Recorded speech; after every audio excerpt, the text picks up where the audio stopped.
remind you that while podcasts are awesome for sharing ideas, it's important to present Okay, information so responsibly and ethically. Miles, you Remember, are help. on my podcast today, and we have the great questions on how deep female psychology, emotional triggers work. And my first question, without wasting my time, is it really possible that one sentence can shift the way a woman sees you emotionally? Wow, it's a big question. And honestly, it's a bit of a minefield. Reducing human emotion and attraction to a single sentence feels reductive. Think of it like this. Imagine trying to capture the beauty of a sunset in just one word. It's impossible. Humans are complex. We're shaped by our experiences, values, beliefs, and sure, maybe a little bit of chemistry. So, while a well crafted sentence might spark interest or create a connection, Hmm. it's unlikely to completely change how someone's feelings on its own. You did not, that you, it's more about how it fits into a larger conversation, a shared understanding, and a genuine effort to build something meaningful. Yeah. So, what is the psychology behind making someone chase you instead of other way around?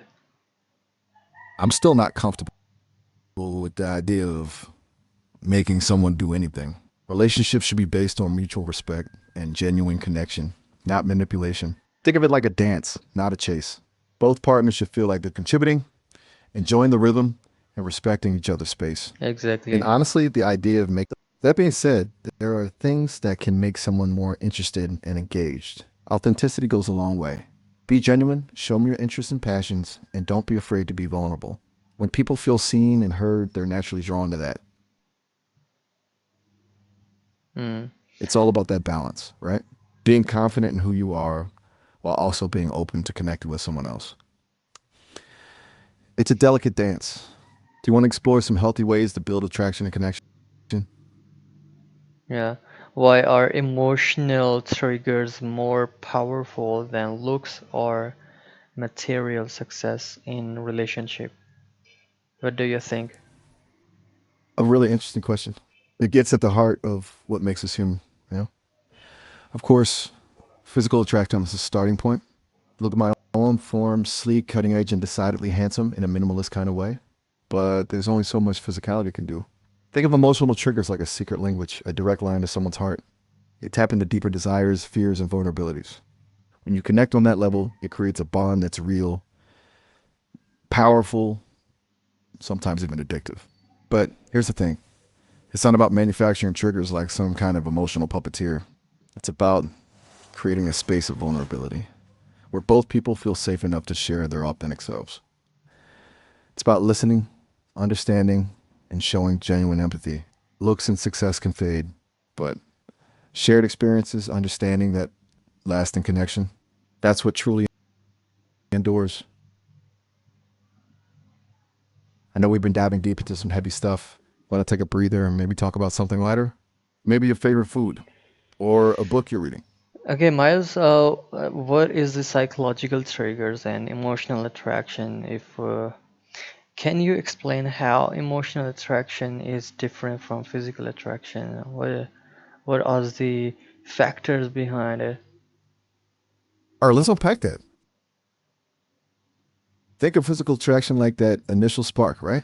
It's the wow factor, the first Mm, impression. It's often based on things like appearance, body language, and that instant chemistry you might feel. It's important, don't get me wrong, but it's only the first chapter. Emotional attraction is like the rest of the book. It's about the deeper connection, feeling of truly knowing and being known by someone. It's built on shared values, mutual respect, intellectual stimulation, and that sense of ease and comfort you feel when you're around them. Think about it this way, physical attraction can be fleeting, it can fade over time. Emotional attraction grows stronger with intimacy and shared experiences.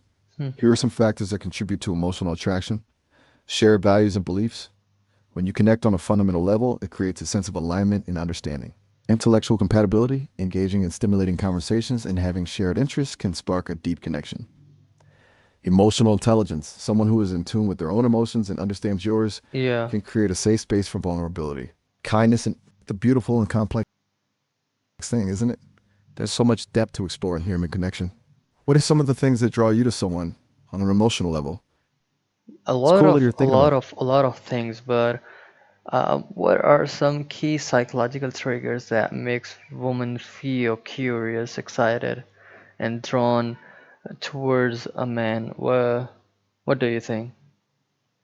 I'm hesitant to talk about sugars like there's some kind of secret formula. Remember, every woman is an individual with their own unique experiences and preferences. What one Mm, person finds yeah, intriguing, exactly. another might find off putting. It's all about authenticity and genuine connection. That being said, here's what I can offer. Instead of focusing on sugars, think about qualities that generally signal confidence, intelligence, and emotional maturity. Think about these things. Passion and purpose. Having something you care deeply about, something you're passionate about, is incredibly alluring. It shows you're engaged with life. Humor. Making someone laugh is a great way to create a connection. It shows you're playful, quick witted, and able to lighten the mood. Kindness and empathy. Treating others with care and respect is a timeless quality that draws people in. Showing empathy demonstrates you can understand and share in someone's emotions. Confidence, not arrogance. Being comfortable in your own skin is attractive. But remember, there's a fine line between confidence and arrogance. Ultimately, the best way to connect with someone is to be your authentic self and let your personality shine through. Mm. Why Yeah, does it's a journey. subtle language often work better than direct compliments or pickup lines?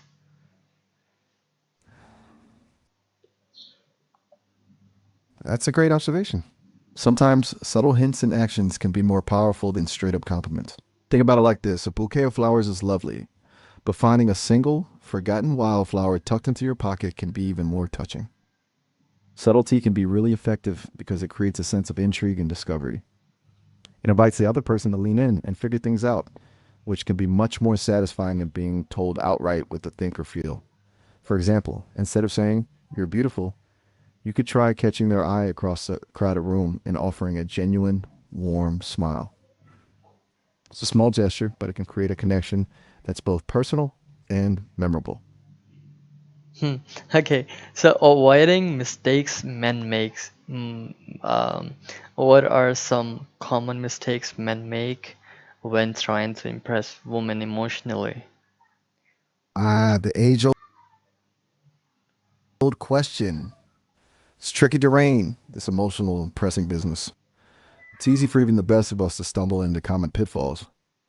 Here are a few I've observed. Overdoing it. Trying too hard to be suave or witty can backfire. Authenticity is key. 2. Putting on a front.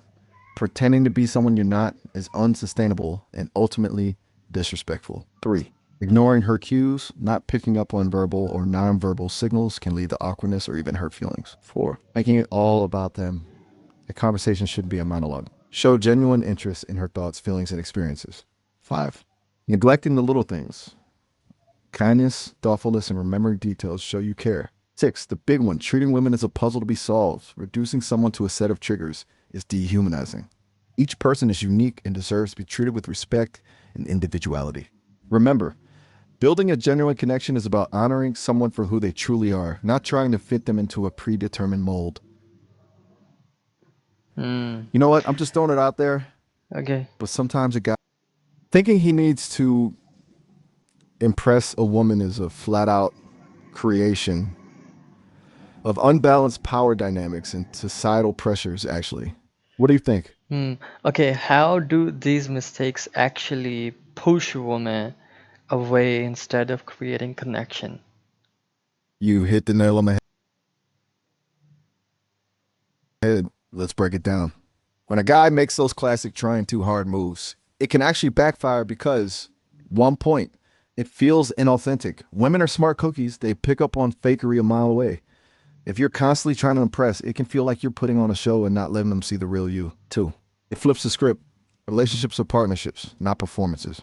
By constantly focusing on impressing someone, you put pressure on yourself and make the other person feel like they're being judged rather than being seen and valued for who they are.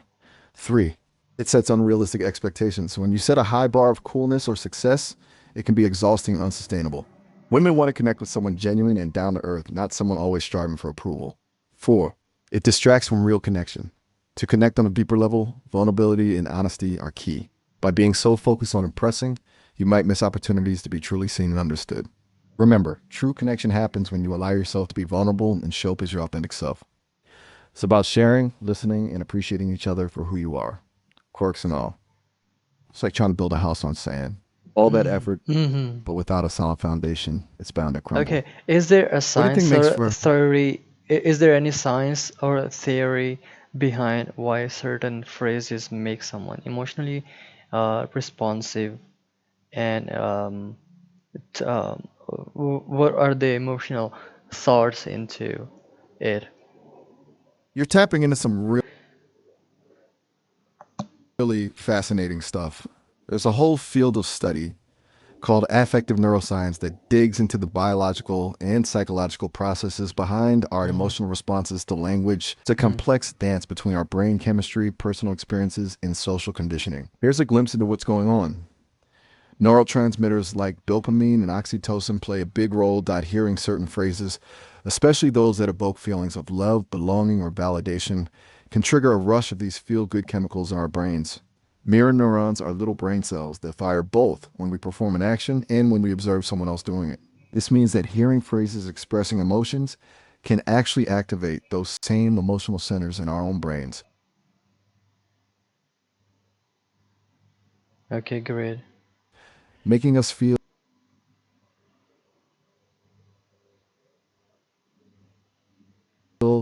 a bit like we're experiencing those emotions ourselves.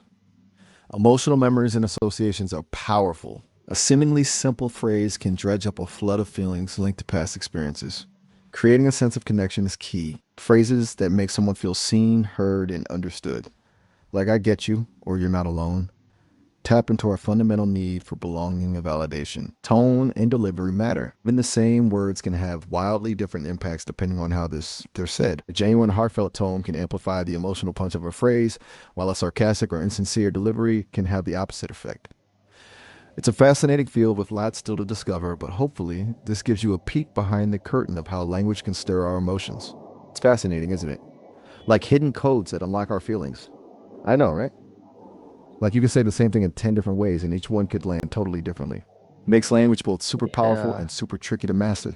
yes. So, what Miles, is today we have um, covered, I think, a lot of information for the viewers on YouTube. We are now wrapping up this topic, and we will upload the second part of some phrases you think have a strong this part later. Please thank you to the viewers of YouTube who are watching us, and we are wrapping this video up. hold on a sec, are we actually